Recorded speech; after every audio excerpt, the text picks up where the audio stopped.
नमस्कार दोस्तों, आज है 3 अप्रैल 2023। 3 अप्रैल 2023 से संबंधित जितना भी इम्पोर्टेंट करंट अफेयर है उन सभी को केवल एक वीडियो में डिस्कस करेंगे, तो आप सभी लोग वीडियो को ध्यान से देखिएगा। इसका पीडीएफ के टेलीग्राम ग्रुप ज्वाइन कर सकते हैं, जिसका लिंक आपको डिस्क्रिप्शन में दिया गया है। कुछ लोग पूछते हैं कि सर वीडियो कितना बजे अपलोड होता है अपना, तो आपको बता दें कि जो अपना वीडियो है 6 बजे मॉर्निंग में अपलोड होता है, डेली बाय डेली।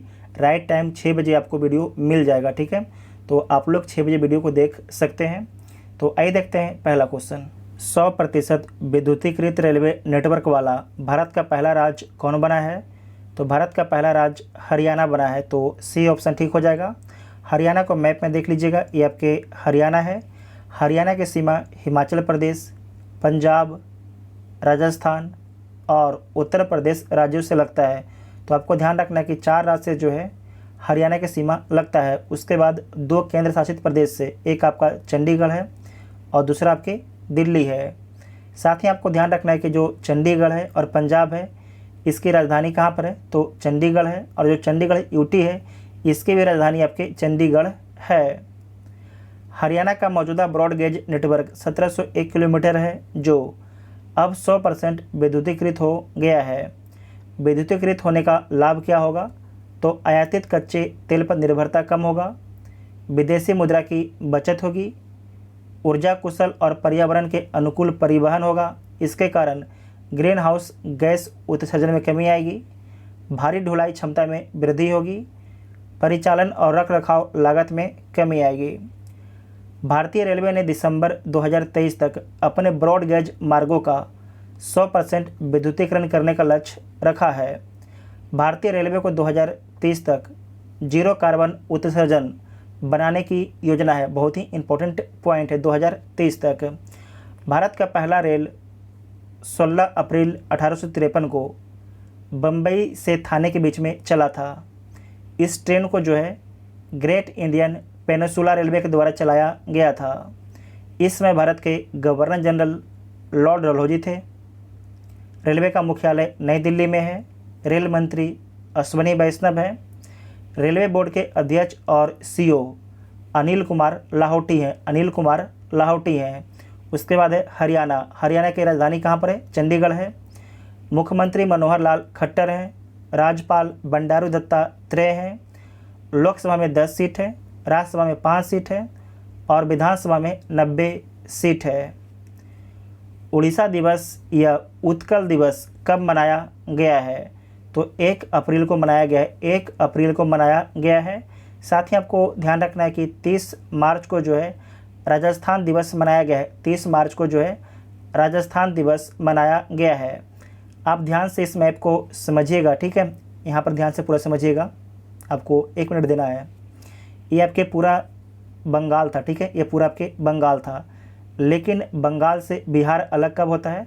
तो बंगाल से बिहार 1911 में जो है घोषणा होता है कि बंगाल से बिहार अलग होगा। और अलग कब होता है? 1912 में, ठीक है। 1912 में बिहार आपके अलग हो गया बंगाल से। लेकिन उस समय 1912 में जो है बिहार में कौन कौन था? आज का बिहार, झारखंड और उड़ीसा, ये आपके पूरे बिहार में थे 1912 में। लेकिन 1912 के बाद जो है 1935 के अधिनियम के माध्यम से 1936 में जो है 1 अप्रैल 1936 को जो है उड़ीसा बिहार से आपके अलग हो जाता है। फिर से बोलते हैं, 1935 के अधिनियम के माध्यम से 1 अप्रैल 1936 को जो है उड़ीसा बिहार से अलग हो जाता है। उसके बाद बचता है झारखंड और बिहार। तो उसके बाद जो झारखंड है, झारखंड बिहार से कब अलग होता है? तो 15 नवंबर 2000 को, ठीक है। 15 नवंबर 2000 को आपके झारखंड भी बिहार से अलग हो जाता है। तो आज का जो बिहार है ये अस्तित्व में कब आता है? तो 15 नवंबर 2000 को अस्तित्व में आता है। इस बात को ध्यान में रखिएगा। उड़ीसा एक नया राज्य भारत शासन अधिनियम 1935 के अधिनियम के माध्यम से जो है 1 अप्रैल 1936 को बनता है। इस बात को ध्यान में रखिएगा। ये आपके उड़ीसा राज्य है, ठीक है। और साथ ही आपको ध्यान रखना है कि जो उड़ीसा राज्य है इसकी सीमा वर्तमान में किन किन राज्यों से लगता है? तो पश्चिम बंगाल, झारखंड, छत्तीसगढ़ और आंध्र प्रदेश से इसकी सीमा लगता है, इधर बे ऑफ बंगाल से, ठीक है। 1 अप्रैल 2023 को उड़ीसा का 28वां स्थापना दिवस मनाया गया है। देश का पहला खुले में शौच मुक्त राज्य कौन बना है? तो उड़ीसा बना है। उसके बाद उड़ीसा के बारे में देख लीजिएगा।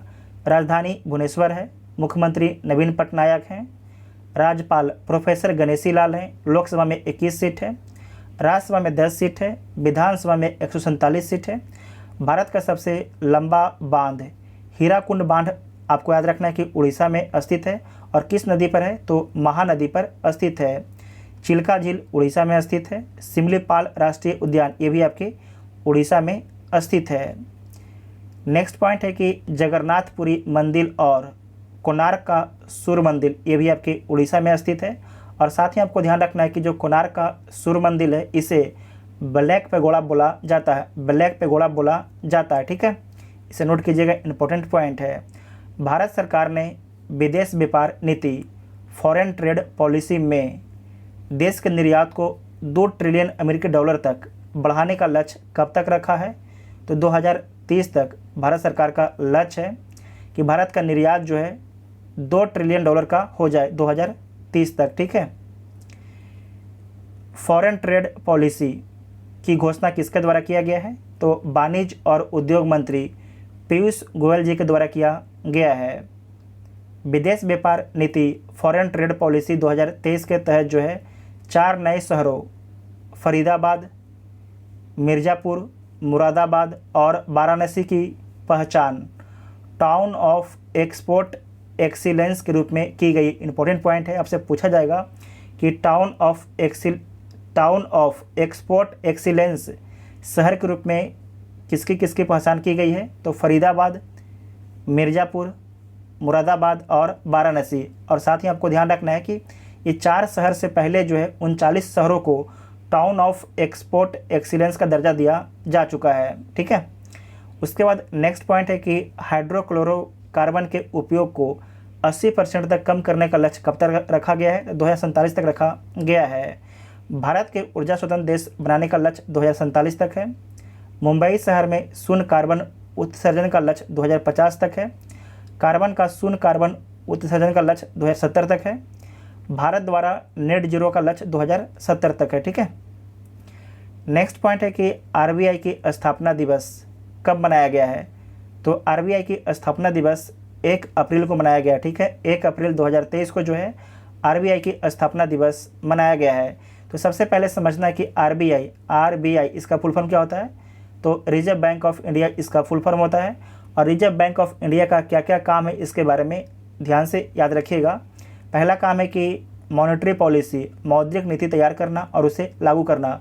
मौद्रिक नीति मॉनेटरी पॉलिसी को तैयार करना और उसे लागू करना आरबीआई का काम है। दूसरा काम है बैंकों और वित्तीय संस्थानों का रेगुलेशन और सुपरविजन करना। तीसरा करेंसी जारी करना और उसका प्रबंधन करना। चौथा है विदेशी मुद्रा भंडार का प्रबंधन करना। पाँचवा है सरकार के बैंकर के रूप में कार्य करना। छठा है वित्तीय समावेशन को बढ़ाना। ठीक है, उसके बाद समझिएगा आरबीआई के बारे में। रिजर्व बैंक ऑफ इंडिया इसकी स्थापना कब होता है तो 1 अप्रैल 1935 को स्थापना होता है 1934 के अधिनियम के माध्यम से। साथ ही आपको ध्यान रखना है कि हिल्टन आयोग की सिफारिश पर जो हिल्टन आयोग सिफारिश कब देता है तो 1926 में सिफारिश देता है। आरबीआई का मुख्यालय वर्तमान में मुंबई में स्थित है। शुरुआत में इसका हेडक्वार्टर कोलकाता में स्थित था। राष्ट्रीयकरण 1949 में किया गया। 1 जनवरी 1949 को जो है राष्ट्रीयकरण किया गया है। आरबीआई का पहला गवर्नर कौन है तो सर ओसबॉर्न स्मिथ हैं। कब बनते हैं तो 1937 में बनते हैं। प्रथम भारतीय गवर्नर सीडी देशमुख हैं। वर्तमान में आरबीआई के गवर्नर शक्तिकांत दास हैं, ये 25वें नंबर के हैं। साथ ही आपको याद रखना है कि गवर्नर ऑफ द ईयर का पुरस्कार 2023 में किसे दिया गया है तो शक्तिकांत दास को दिया गया है। वित्त मंत्री निर्मला सीतारमण वित्त मंत्री हैं। हाल ही में कौन सा देश आईसीसी मेंस क्रिकेट विश्व कप 2023 के लिए सीधे क्वालिफाई करने में विफल रहा है तो कौन सा देश आपके विफल रहता है श्रीलंका आपके विफल रहता है। ये सीरीज जो है न्यूजीलैंड से हार जाता है श्रीलंका। अगर श्रीलंका को सीधे क्वालिफाई करना है तो जिम्बाब्वे के साथ में सीरीज है, उस सीरीज को श्रीलंका को जीतना पड़ेगा। ठीक है, तो बी इसका राइट आंसर हो जाएगा। ये अपना भारत है, भारत के नीचे में आपके श्रीलंका है। श्रीलंका के बारे में याद रखिएगा कि श्रीलंका जो है हिंद महासागर में स्थित है। उसके बाद नेक्स्ट पॉइंट इसमें है कि पहले ही विश्व कप के लिए क्वालिफाई करने वाले टीम कौन कौन है। तो New Zealand, England, Bharat, Bangladesh, Pakistan, Australia, Afghanistan, ये 7 टीमें जो है पहले ही क्वालिफाई कर गई है और एक टीम और क्वालिफाई करना है। टोटल आपके 8 टीम डायरेक्ट क्वालिफाई करेगी, ठीक है। उसके बाद है कि नेक्स्ट पॉइंट है कि ICC men's cricket world cup 2023 का आयोजन कहाँ पर होगा। तो भारत देश में होगा। इसका जो आयोजन है 5 अक्टूबर 2023 से होगा। जो 50-50 ओवर का जो वर्ल्ड कप होगा इसमें टोटल आपके 10 टीमें भाग लेंगी, ठीक है। भारत कुल अभी तक कितना वर्ल्ड कप जीता है। तो भारत अभी तक कुल जो है 3 बार वर्ल्ड कप जीत चुका है, ठीक है। 3 बार वर्ल्ड कप जीत चुका है। कब कब जीता है। तो 1983 में कपिल देव की कप्तानी में, यह आपके 50-50 ओवर का था। उसके बाद है 2011 में महेंद्र सिंह धोनी की कप्तानी में, ये भी आपके 50 ओवर का था। उसके बाद है कि 2007 में महेंद्र सिंह धोनी की कप्तानी में T20 वर्ल्ड कप जीता गया है।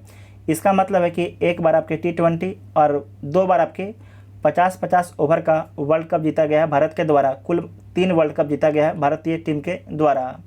उसके बाद है कि 8वां ICC mens T20 world cup, इसका आयोजन आपके ऑस्ट्रेलिया में होता है और इसका विजेता इंग्लैंड रहता है और उप विजेता आपके पाकिस्तान रहता है। उप विजेता पाकिस्तान रहता है, ठीक है।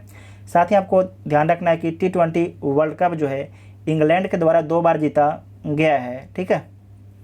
नेक्स्ट पॉइंट है कि के बिरला फाउंडेशन द्वारा 32वां सरस्वती सम्मान 2022 किसे दिए जाने की घोषणा की गई है। तो शिव शंकरी को दिए जाने की घोषणा किया गया है 32वां सरस्वती सम्मान 2022। इनके बारे में याद रखिएगा कि के बिरला फाउंडेशन के द्वारा जो है तमिल लेखक शिव शंकरी को उनके 2019 के संस्मरण सूर्यवंशम के लिए वर्ष 2022 के लिए प्रतिष्ठित सरस्वती सम्मान पुरस्कार से सम्मानित किया जाएगा। इतना आपको ध्यान में रखना इंपॉर्टेंट पॉइंट है। किस लिए। तो सूर्यवंशम इनका एक संस्मरण है 2019 का, इसीलिए इनको जो है सरस्वती सम्मान पुरस्कार दिए जाने की घोषणा किया गया है 2022 में। उसके बाद देख लीजिए कि 31वां सरस्वती सम्मान किसे दिया गया था। तो रामदरस मिश्रा को दिया गया था कविता मैं तो यहाँ हूँ के लिए। जबकि 30वां सरस्वती सम्मान जो है शरण कुमार लिम्बालू को दिया गया था मराठी पुस्तक सनातन के लिए। उसके बाद है 31वां व्यास सम्मान 2021 किसे दिया गया है। तो असगर बजाहत को दिया गया है नाटक महाबली के लिए। जबकि समतमनमा ज्ञानपीठ पुरस्कार 2021 किसे दिया गया है। तो कोंकणी उपन्यासकार दामोदर मौजो को दिया गया है। 13वीं अखिल भारतीय पुलिस कमांडो प्रतियोगिता का खिताब किसके द्वारा जीता गया है। तो ITBP के द्वारा जीता गया है और इसका आयोजन जो है ANSG के द्वारा इसका आयोजन किया गया था। ITBP का फुल फॉर्म होता है इंडो तिब्बतियन बॉर्डर पुलिस, इसका फुल फॉर्म होता है। स्थापना 24 अक्टूबर 1962 को, हेडक्वार्टर नई दिल्ली में है और इसका आदर्श वाक्य है वीरता, दृढ़ता और प्रतिबद्धता, इसका आदर्श वाक्य है। महानिदेशक संजय अरोड़ा हैं और जो ITBP है सुरक्षा देता है चीन और नेपाल बॉर्डर पर। उसके बाद है NSG नेशनल सिक्योरिटी गार्ड के बारे में समझिएगा। इसकी स्थापना 16 अक्टूबर 1984 को किया गया है, हेडक्वार्टर नई दिल्ली में है और इसका आदर्श वाक्य है सर्वोत्तम सुरक्षा, ठीक है। उसके बाद है BSF के बारे में समझिएगा, बॉर्डर सिक्योरिटी फोर्स। इसकी स्थापना दिसंबर 1965 में, हेडक्वार्टर नई दिल्ली में और गृह मंत्रालय के अंदर काम करता है। पाकिस्तान और बांग्लादेश के बॉर्डर पर सुरक्षा उपलब्ध करवाता है BSF, ठीक है, BSF।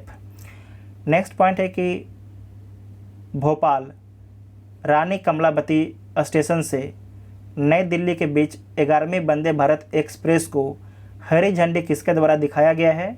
तो प्रधानमंत्री मोदी जी के द्वारा हरी झंडी दिखाया गया है। प्रधानमंत्री मोदी जी के द्वारा जो है हरी झंडी दिखाया गया है। कहाँ पर दिखाया गया है। तो भोपाल के रानी कमलावती स्टेशन पर, ठीक है।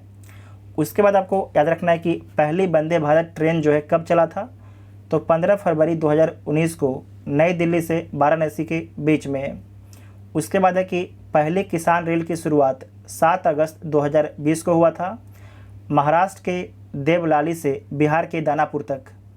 उसके बाद है कि 1000वां किसान रेल की शुरुआत 3 फरवरी 2022 को हुआ, महाराष्ट्र के सावदा से दिल्ली के आदर्श नगर तक, इसे नोट कीजिएगा, इम्पोर्टेंट पॉइंट है। उसके बाद है मध्य प्रदेश की राजधानी भोपाल है, मुख्यमंत्री शिवराज सिंह चौहान है, राज्यपाल मंगू भाई छगन भाई पटेल हैं, लोकसभा में 29 सीट है, राज्यसभा में 11 सीट है और विधानसभा में 230 सीट है। नेक्स्ट पॉइंट है IMF इंटरनेशनल मॉनेटरी फंड किस देश के लिए 15.6 अरब डॉलर के सहायता पैकेज को मंजूरी दी है? तो किस देश को 15.6 अरब डॉलर के जो सहायता पैकेज की मंजूरी इंटरनेशनल मॉनेटरी फंड के द्वारा दिया गया है? तो यूक्रेन के लिए दिया गया, ठीक है, यूक्रेन के लिए दिया गया है, तो बी इसका राइट आंसर हो जाएगा। ये समझिए आपके यहाँ पर यूक्रेन है, ये देखिए यूक्रेन है, ठीक है। यूक्रेन और रसिया के बीच में अभी युद्ध चल रहा है, इस बात को ध्यान में रखिएगा। यूक्रेन इसकी राजधानी कीव है और जो यूक्रेन की सीमा किस किस देश से लगता है? तो रसिया, बेलारूस, नोट कीजिएगा बहुत ही ध्यान से, इसे यहाँ से क्वेश्चन पूछा जाएगा आपसे। Russia, Belarus, Poland, Slovenia, Hungary, Romania, इन सभी देशों से जो है यूक्रेन की सीमा लगती है। और साथ ही आपको याद रखना है ब्लैक सी से, ठीक है, ब्लैक सी से। आप सभी लोग कमेंट करके बताइएगा कि जो ब्लैक सी है, ब्लैक सी से किन किन देशों की सीमा लगती है, आप सभी लोग कमेंट करके बताइएगा। जो यूक्रेन है इसकी राजधानी कीव है, राष्ट्रपति वोलोदिमीर जेलेंस्की हैं। उसके बाद है IMF इंटरनेशनल मॉनेटरी फंड के बारे में, हेडक्वार्टर वाशिंगटन DC है, स्थापना 27 दिसंबर 1945 में हुआ है, कुल 190 देश हैं और इसके प्रबंध निर्देशक कौन है? तो क्रिस्टलिना जॉर्जीवा हैं। उसके बाद समझिएगा IMF इंटरनेशनल मॉनेटरी फंड ने जो है श्रीलंका को 3 बिलियन डॉलर के सहायता पैकेज को मंजूरी दी है, जबकि यूक्रेन को कितना दिया है? तो 15.6 अरब डॉलर का, ठीक है, श्रीलंका को 3 बिलियन डॉलर का मात्र। नेक्स्ट पॉइंट है कि स्वच्छ भारत मिशन के तहत 2024 तक कितने शहरों को 3 स्टार कचरा मुक्त रेटिंग प्राप्त करने का लक्ष्य रखा गया है? बहुत ही अच्छा सवाल है, इसे दोबारा ध्यान से पढ़िएगा। स्वच्छ भारत मिशन के तहत जो है 2024 तक कितने शहरों को 3 स्टार कचरा मुक्त रेटिंग प्राप्त करने का लक्ष्य रखा है? तो 1000 शहरों को बताया गया है कि 2024 तक जो है 3 स्टार कचरा मुक्त रेटिंग मिल जाएगा, ठीक है। इसी में नेक्स्ट पॉइंट है कि नई दिल्ली में जो है अंतर्राष्ट्रीय अवशिष्ट दिवस 2023 के दौरान श्री हरदीप सिंह पुरी ने घोषणा की कि अक्टूबर 2024 तक 1000 शहरों को 3 स्टार कचरा मुक्त रेटिंग प्राप्त करने का लक्ष्य रखा गया है। उसके बाद नेक्स्ट पॉइंट है कि स्वास्थ्य का अधिकार विधेयक पारित करने वाला पहला राज्य कौन बना है? तो राजस्थान राज्य बना है। 118 किलोमीटर लंबी बेंगलुरु मैसूर एक्सप्रेसवे परियोजना का उद्घाटन किसके द्वारा किया गया है? तो प्रधानमंत्री मोदी जी के द्वारा किया गया है। सबसे कम साक्षरता कहाँ पर है? तो बिहार में है, उसके बाद अरुणाचल प्रदेश और उसके बाद राजस्थान, ठीक है, उसके बाद आपके लास्ट में राजस्थान है, तीसरा राजस्थान है, ठीक है। सबसे कम आपके बिहार, बिहार से ज़्यादा अरुणाचल प्रदेश और अरुणाचल से ज़्यादा आपके राजस्थान में है। उसके बाद है कि call before you big app launch किया गया है, तो प्रधानमंत्री मोदी जी के द्वारा। उसके बाद है INS द्रोणाचार्य को प्रेसिडेंट कलर सम्मान से किसके द्वारा सम्मानित किया गया है? तो राष्ट्रपति द्रौपदी मुर्मू जी के द्वारा सम्मानित किया गया है। उसके बाद है कि पिछले वीडियो में पूछा गया प्रश्न का उत्तर देख लीजिए। पासपोर्ट सूचकांक 2023 में भारत को कौन सा स्थान मिला था? तो भारत को 144वां स्थान मिला है, ठीक है, 144वां स्थान मिला है। और स्कोर कितना मिला है? तो 70 स्कोर मिला है। पहला स्थान किसे मिला है? तो पहला स्थान मिला है UAE को, संयुक्त अरब अमीरात को पहला स्थान मिला है। शायद इसका पहले वीडियो में हमने बोल दिया था स्वीडन, ये आपके गलत बोले थे, इसे नोट कर लीजिएगा। स्वीडन को दूसरा स्थान मिला है, ठीक है, स्वीडन, जर्मनी, इन सभी को दूसरा स्थान मिला है, जबकि पहला स्थान UAE को पहला स्थान दिया गया है, ठीक है। उसके बाद है इस प्रश्न का उत्तर आप सभी को कमेंट बॉक्स में देना है, तो आप सभी लोग कमेंट बॉक्स में इसके बारे में ज़रूर बताइएगा। और इसका PDF के टेलीग्राम ग्रुप ज्वाइन कर सकते हैं, जिसका लिंक आपको डिस्क्रिप्शन में दिया गया है। Thank you.